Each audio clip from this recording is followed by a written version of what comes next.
how many DMs did you get more of? The birthday bash RSVPs or that Mark Harlan made an ass of himself on Twitter? Oh, the Mark Harlan tweet was lit. Mark Harlan's tweet kind of set the world on fire.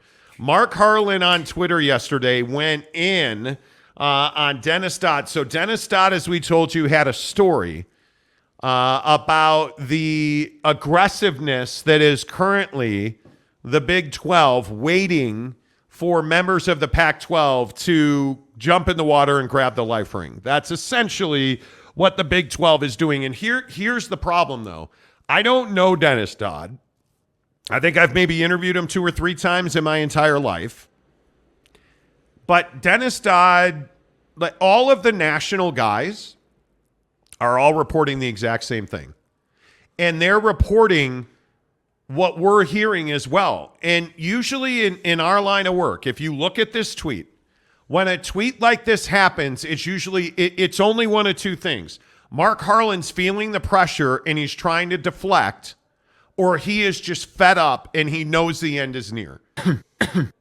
And I don't know which one this is, but I can tell you what Dennis Dodd wrote is exactly what we've been reporting for 6 weeks, is what Dennis Dodd wrote in his story, that there are a lot of questions around this Pac-12 TV deal. And there is a lot of dissent inside of the Pac-12 surrounding the idea of streaming their Tier 1, their best games in their sports, streaming them wholesale on Amazon or Apple TV. Amazon is the partner. And a lot of the people in this conference, including, I think, the president that carries the most water in this town, President Kase up at Washington, is not at all on board with streaming games full time. And she and many others in the conference, Ray Anderson is another, though there are a lot of people in this conference who don't even want half of their games streamed. They want their best matchups, their biggest games on standard television. They want it on cable, ESPN, ABC, or Fox. That's the deal that they want. The problem is that deal's not available. And it's caused a lot of instability that we've gone from in October now to, well, it'll be Thanksgiving. Well, we'll do it before the first of the year. Bros, we're at St. Patrick's Day pretty much. Do you guys understand today's the 10th of March? And the Pac-12 still does not have a TV deal. So when you see tweets like this out of Mark Harlan, you quickly start to realize that I do think there is frustration.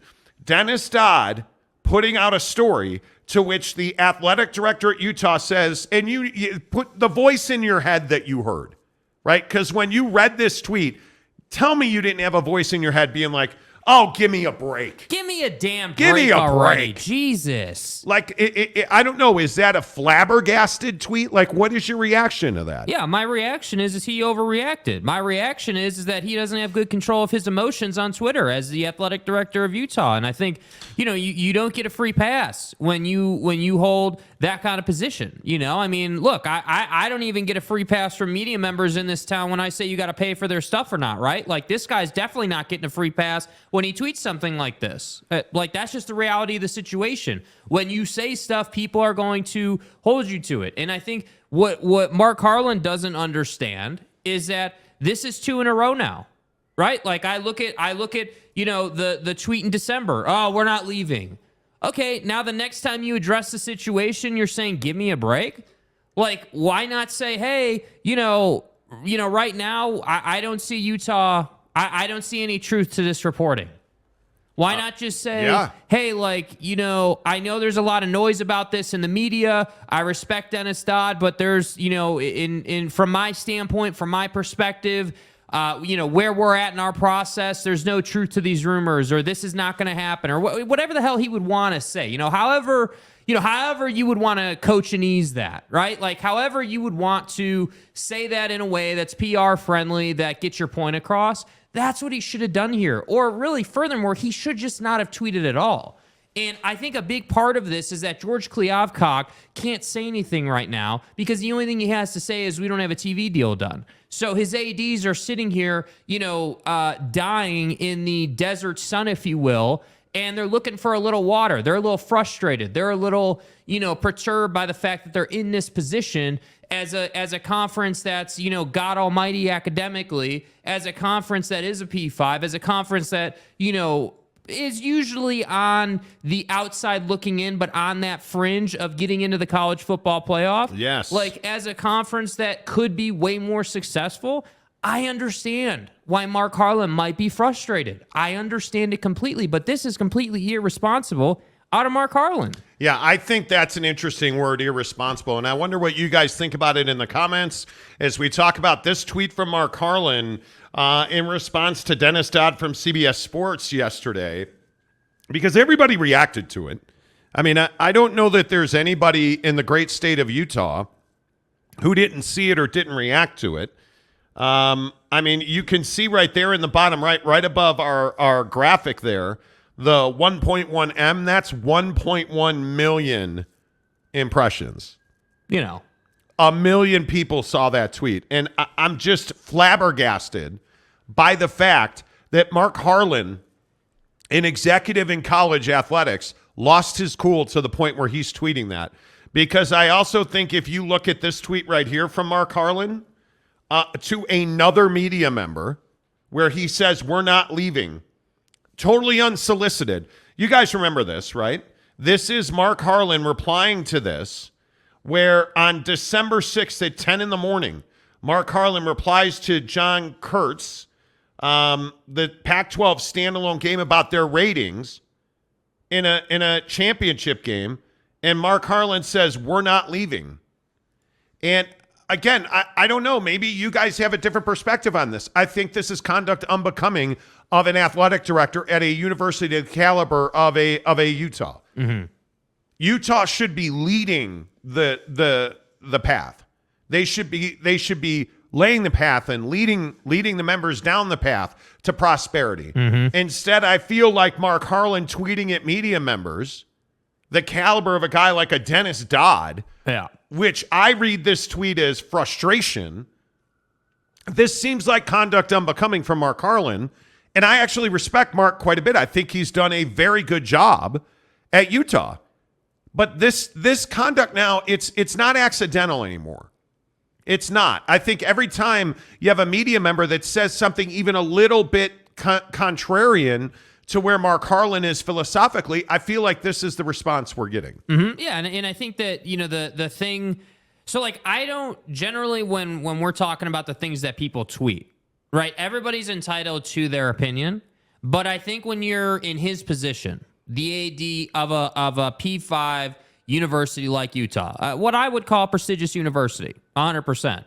When you're in that position, it's not, you don't get to just tweet whatever you want. Like, and I know he knows that. I'm not even trying to give the dude advice. I'm just saying you don't get to tweet whatever you want to tweet. And I think when you tweet something, that is, in my opinion, rather, maybe it's not condescending, but I do feel like it has a lot of negative shades to it. It has a lot of, it has this sort of frustration, this sort of, boiling over effect. Like, oh, give me a break. Like as if Dennis Dodd is not some respected reporter, as if Dennis Dodd hasn't been right in the middle of this thing, as if Dennis Dodd isn't talking to everybody and their mother about this thing, right? So it's not like Dennis Dodd is the soccer writer in Minnesota with an AP vote, right? That's not who we're talking about here.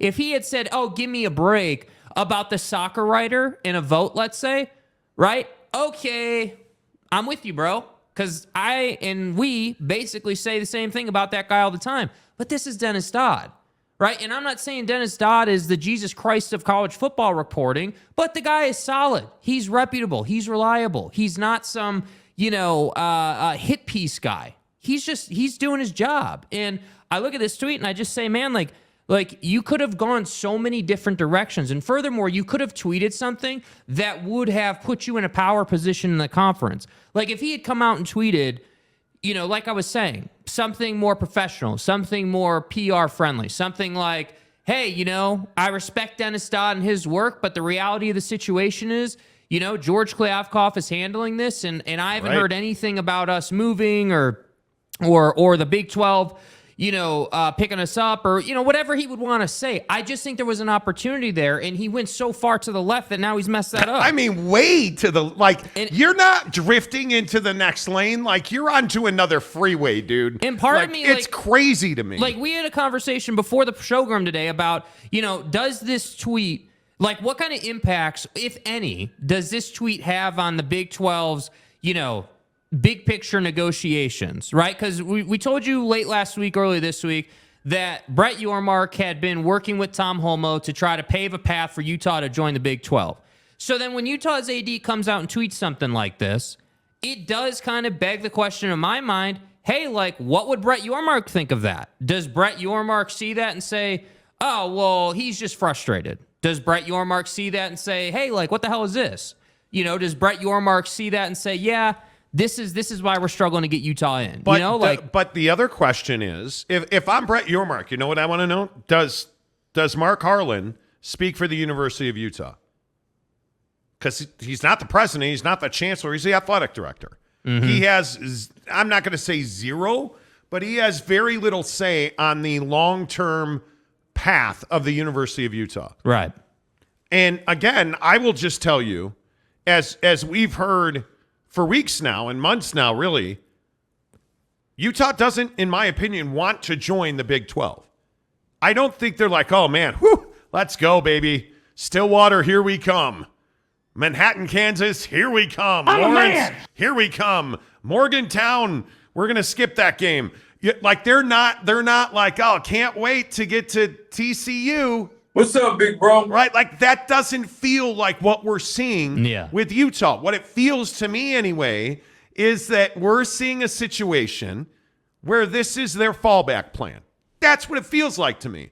It feels like Mark Harlan has no interest in competing in the Big 12. He'd rather stay in the Pac-12. Which is, just kind of weird. That's what it feels like to me. The thing that really stands out to me is the level of disrespect that we are seeing from somebody like Mark Harlan, who is an executive at the University of Utah. Mm-hmm. And he does not seem to have any respect at all for his president or his chancellor or his athletes, because now they're going to be asked about this stuff. Now they are, as long as this lingers on, unfortunately, I think anybody that wears the U and draws a paycheck on the Hill is going to be asked about this. Yes. Rightly or wrongly, it is what it is, right?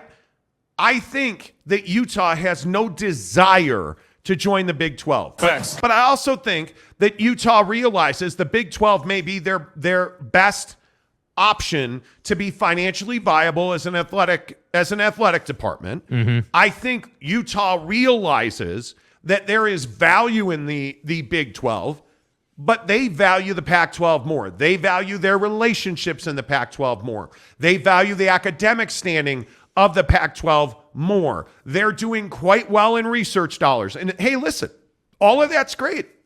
I don't even disagree with any of that. But that doesn't make the Pac-12 viable. Right. That's the thing that you can't get away from, Jake. Yeah, and I think that, right now, when I look at this situation, I say, hey, Mark Harlan is not necessarily helping with this tweet. You're not, you make a good point when you talk about the power structure, the sort of pecking order at a university, right? You've got chancellors and presidents and all these, not an army, but you've got probably 5 or 6 people above Mark making decisions. And it kind of feels like a guy, it could be a number of things. That's the reality of the situation. But I could easily see a situation where it's like, oh yeah, hey, I'm the athletic director and this is kind of what I think about it. Now I can't give a full take on it on Twitter, but I can make, back of the envelope comments, back of the hand comments on Twitter because it's Dennis Dodd and he's not going to take it personally. I can just see the childness coming out in these tweets. And that's why I say it's irresponsible. It's irresponsible. It's not well thought out. It's not strategic. It's irresponsible. And for me, I agree with what you said. If I'm Brett Yormark, I'm trying to measure, hey, how much of the university does Mark Harlan actually represent?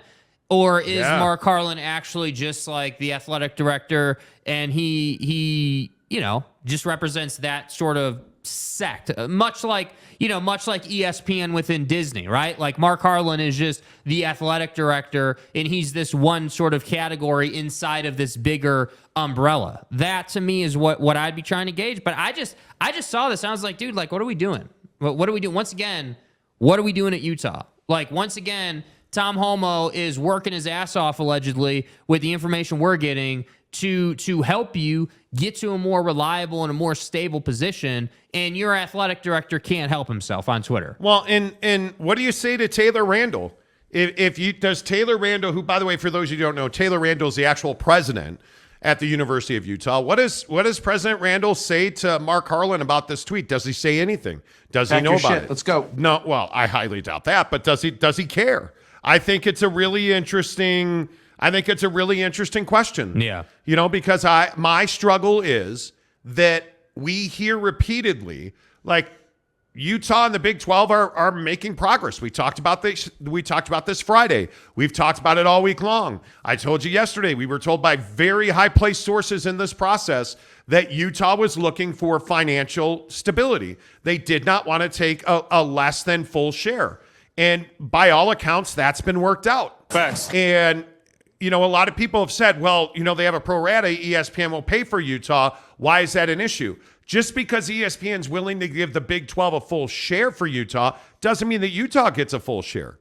That means that ESPN will pay the Big 12, but how much money is the Big 12 going to give to Utah? That to me is the biggest question. And from what I was told yesterday, those conversations have been worked out. There's no longer a question about that. Yeah. But my biggest question is that if you are President Randall at Utah, how are you feeling about this tweet? Like, this tweet is not good. I don't know. And again, let's get to your comments here on the Monty Show. This hour of the show presented, as always, by our good friends at Bucked Up Energy. I just retweeted it. Big shout out to our guy, Jordan Royal, who sends us a picture of himself watching the show on his MacBook with a can of Bucked Up Miami, baby. Yeah. Let's rock and roll. Boom. Bucked Up Miami. It is my flavor, dude. I love it. If you go to any of the Bucked Up stores in the great state of Utah, I personally shop in Murray, Sojo, and South Jordan, and in Orem. You walk in and say, hey, I heard about you guys on the Monty Show. They're going to give you a free can of Bucked Up Energy. I'm telling you, get the Zero Sugar Miami. It's phenomenal. But the other thing I would tell you is, hey, dude, go get free samples right now. In the description of this show below, there is a link for you to get 3 free samples and the best, my friends, the best shaker cup in the world belongs to me now. But you can get this one too. It is the Bucked Up Shaker Cup. I love it. I tell you about it every single day on this show. Here's what makes the Bucked Up Shaker different. The blender balls are connected to the post that is connected to the lid.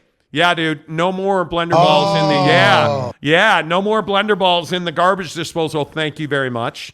But I would tell you, get the 3 free samples. Make sure you try their pre-workout. It's the best one I've ever had. And you get it all free. In the link below, get the free samples. Do it. Let's get your comments in here. Boy, there's already a lot of, well, and see, now Tony J. Altimore has changed his name again. You're not Tony J. Altimore. And now do I have to play judge, jury, and executioner here? I mean, we have to be good on our word, dude. You cannot... You guys, we have one rule, and one thing gets you blocked on this channel. One thing. What gets you blocked on this channel? Impersonating other people. You cannot do it. We will not tolerate it. It is the only thing. If you want to disagree with us, if you guys want to tell us we're stupid, or okay, great, knock yourself out. But when you start impersonating other people on Twitter or wherever this Altimore cat's at, we're not going to do that. We're just not going to do that. Yeah. So you're gone. And this is history in the making on the Monty Show. We've blocked 2 people now. We blocked, I can't even remember the guys at Duck season. And now we've blocked this guy. You can't come in here and impersonate other people. It's not the way we do business. Period. That's the only thing generally. If you start dropping N-bombs or hate speech, or YouTube's going to handle you. Yeah. The only thing that's going to get you blocked by us is if you impersonate people. So he's gone. That's all over with. Patrick to Spain. Hello, Patrick. How do you not have a membership, by the way? That's crazy. You're one of like 3 people who doesn't. He says Utah football is dead in the water without USC and UCLA in the pack, especially if UW and Oregon leave, which they certainly will. That conference becomes group of 6. I don't think anything is certainly. Yeah. Because I can only tell you what we've heard time and time and time again. Nobody in the Pac-12 wants to leave. Not one university of the 10 that are left have I ever been told wants to leave the Pac-12. Because remember who these universities are. Like, let's not forget who we're talking about here. These are universities that think extremely highly of themselves, right? Like, that's just the reality of the situation. The reality of it, yes. They think that educationally speaking, they're one of the strongest conferences in the land, which I would agree with. And they think, to the point, and it's kind of where they part ways with me, that education is more important in the big picture than the combination of education and athletics. I'm a big believer that education combined with athletics provides and makes really good people. And I think that education and athletics is not viable in a conference that's paying you $22 million a year in football. That's just not going to work. And so when we talk about, Oregon and Washington certainly leaving, I would disagree and tell you, hold your horses on that. Not because I think the Big Ten isn't going to come calling. I definitely think the Big Ten is definitely going to come calling. But I think this conversation around their love of themselves, their, and if you want to call it arrogance, I guess, but I don't want to use a negative word. I just think that they like themselves a lot. Their pride, like their pride's going to get in the way of something here. And frankly, I think if they weren't as prideful as they are, a lot of this stuff may have already been done. Like if George Kliavkoff wasn't having to, try to do his best to work with this group that thinks they're the world, he may have had something done.